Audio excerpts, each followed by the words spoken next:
হলদিবাড়িতে সাড়ম্বরের সাথে পালিত হল নেতাজি সুভাষচন্দ্র বসুর জন্মদিবস।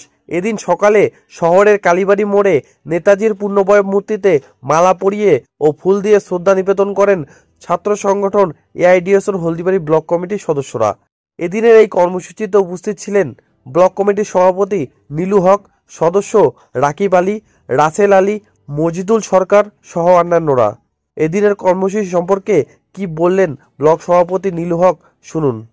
আজকে আমরা ছাত্র সংগঠন এআইডিএসও হলদিবাড়ি ব্লক কমিটির পক্ষ থেকে এই যুগের অন্যতম মহান নেতা নেতাজি সুভাষচন্দ্র বসুর 129তম জন্মদিবস নেতাজির মূর্তির পাদদেশে আমরা পালন করলাম।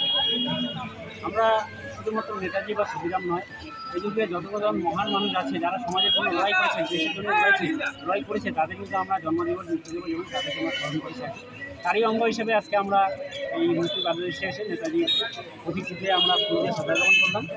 শুধুমাত্র হলদিবাড়িতে নয়, ছাত্র সংগঠন এআইডিএসও এই ধারাবাহিকতা গোটা রাজ্য জুড়ে শুরু করে গোটা দেশের মধ্যেই কিন্তু ছাত্র সংগঠন ডিএসও তার বিস্তার লাভ করেছে এবং নেতাজির জন্মদিবস আজকে পালন করা হচ্ছে।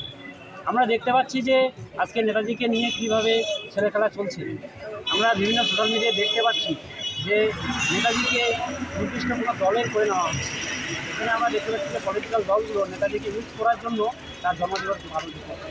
আমরা বলতে চাই যে নেতাজিকে ব্যবহার করে নেতাজির জন্মদিবস পালন করা না, নেতাজিকে পালন করা উচিত যে তার যে অপূরণীয় স্বপ্ন, দেশের জন্য তিনি যে লড়াইটা করে গিয়েছেন, তার দেখা যে দেশ তিনি গড়ে যেতে চেয়েছিলেন, সেই দেশকে আমরা কীভাবে গড়তে পারবো তারই আমরা অঙ্গীকারবদ্ধ হয়ে এআইডিএসও গোটা রাজ্য জুড়ে আন্দোলনের ধারাবাহিকতা বজায় রেখেছে।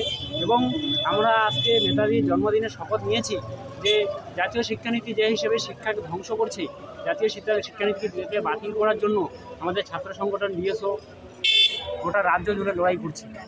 তাই আমরা আজকে যে নেতাজি মূর্তির পাদদেশে একটা জিনিসই শপথ দেব যে শিক্ষার উপর যে আক্রমণ চলছে, সেই আক্রমণ যাতে আর না হয়, তার জন্য যাতে ছাত্র সমাজ এগিয়ে আসে, তারই আহ্বান আমি জানাবো ছাত্র সমাজের কাছে।